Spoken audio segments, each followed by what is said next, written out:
Two Thanksgiving Day Gentlemen. There is one day that is ours.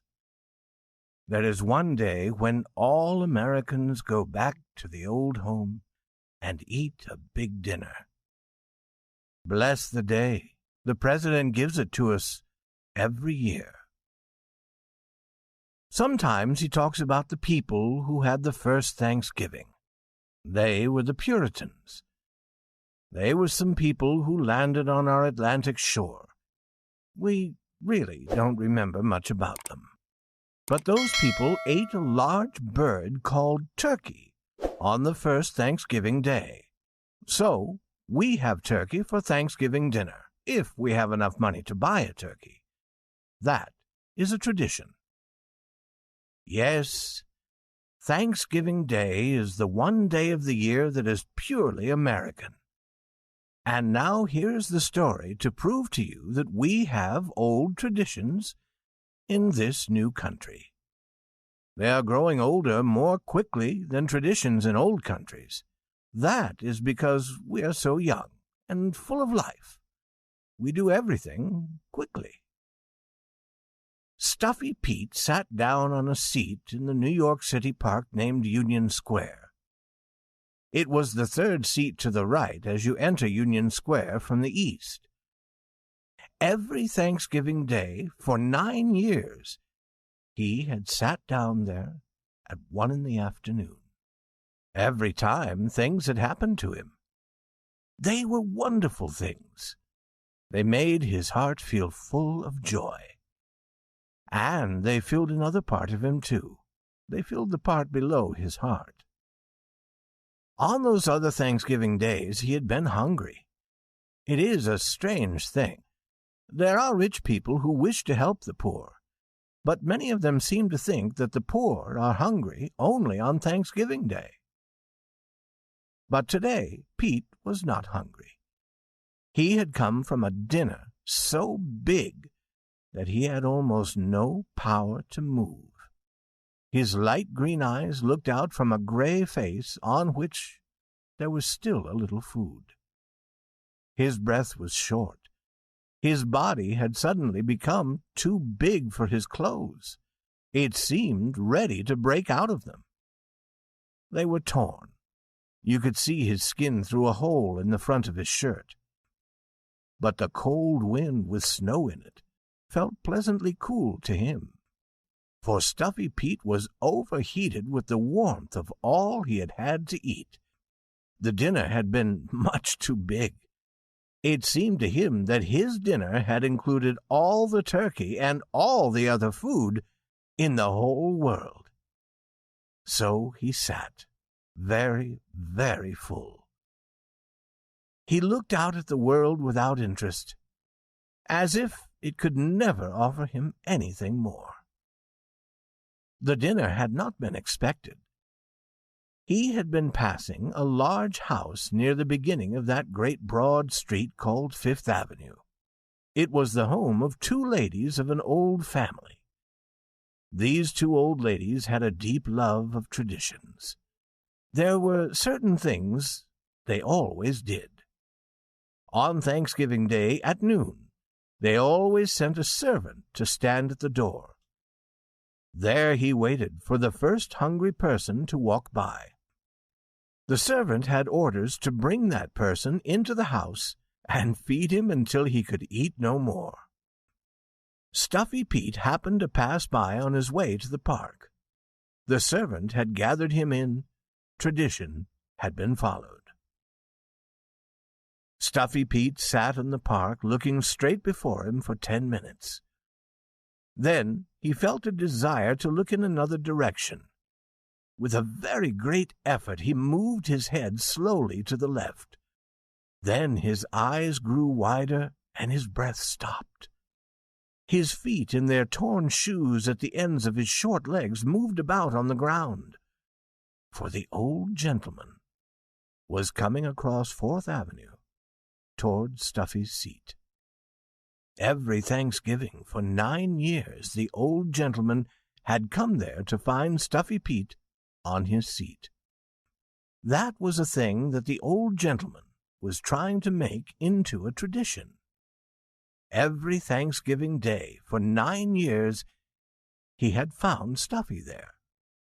Then he had led Stuffy to a restaurant and watched him eat a big dinner. They do these things more easily in old countries like England. They do them without thinking about them.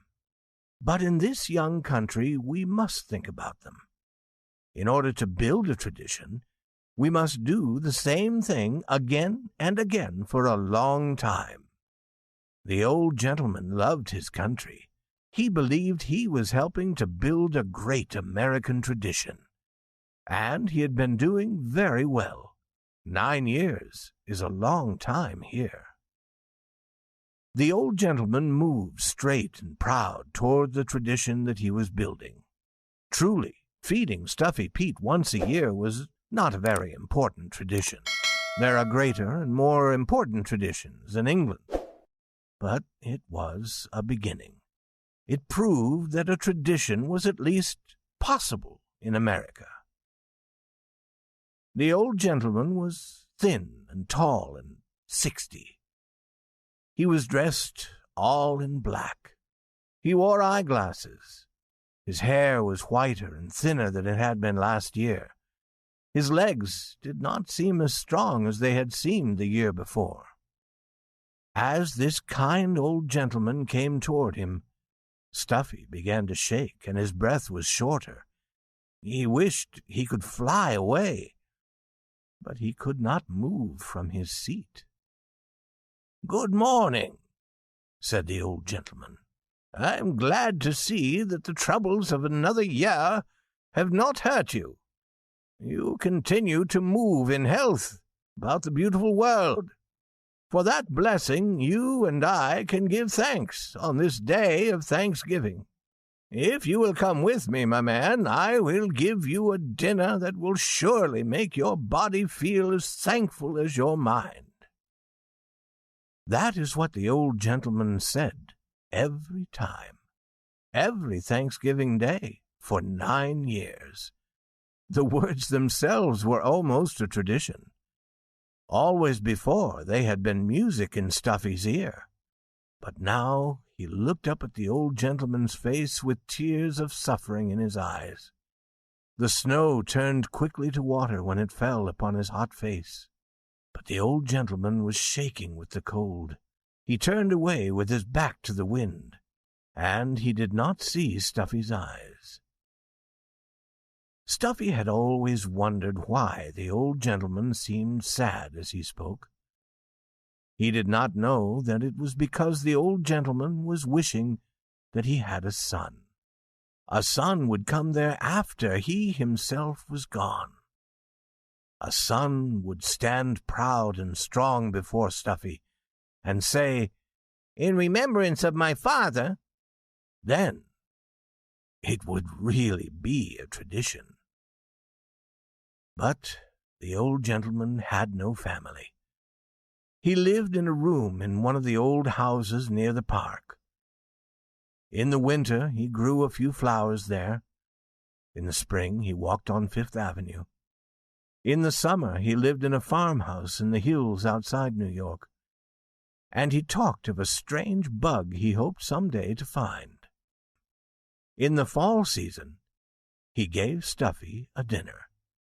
These were the things that filled the old gentleman's life. Stuffy Pete looked up at him for half a minute, helpless and very sorry for himself. The old gentleman's eyes were bright with the giving pleasure. His face was getting older every year, but his clothes were very clean and fresh. And then Stuffy made a strange noise. He was trying to speak, as the old gentleman had heard the noise 9 times before. He understood it. He knew that Stuffy was accepting. "Thank you. I'm very hungry." Stuffy was very full, but he understood that he was part of a tradition. His desire for food on Thanksgiving Day was not his own. It belonged to this kind old gentleman. true, America is free, but there are some things that must be done. The old gentleman led Stuffy to the restaurant and to the same table where they had always gone. They were known there. "Here comes that old man," said a waiter. "It buys the old no-good fella a dinner every Thanksgiving." The old gentleman sat at the table watching. The waiters brought food and more food, and Stuffy began to eat. No great and famous soldier ever battled more strongly against an enemy.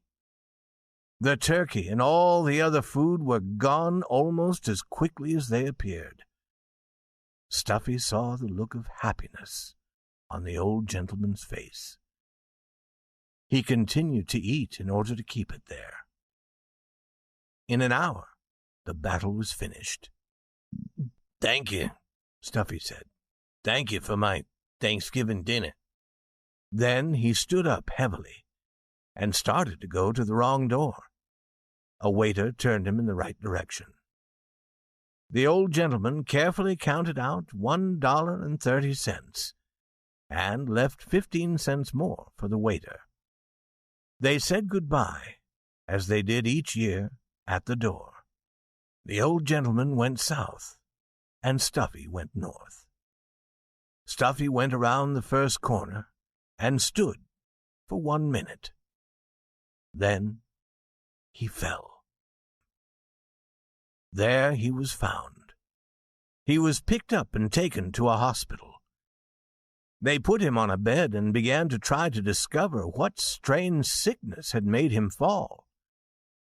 And an hour later, the old gentleman was brought to the same hospital, and they put him on another bed and began to try to discover what his sickness could be. After a little time, one of the doctors met another doctor, and they talked. "That nice old gentleman over there," he said, "do you know what's wrong with him? He's almost dead for the need of food. A very proud old man, I think. He told me he has had nothing to eat for 3 days.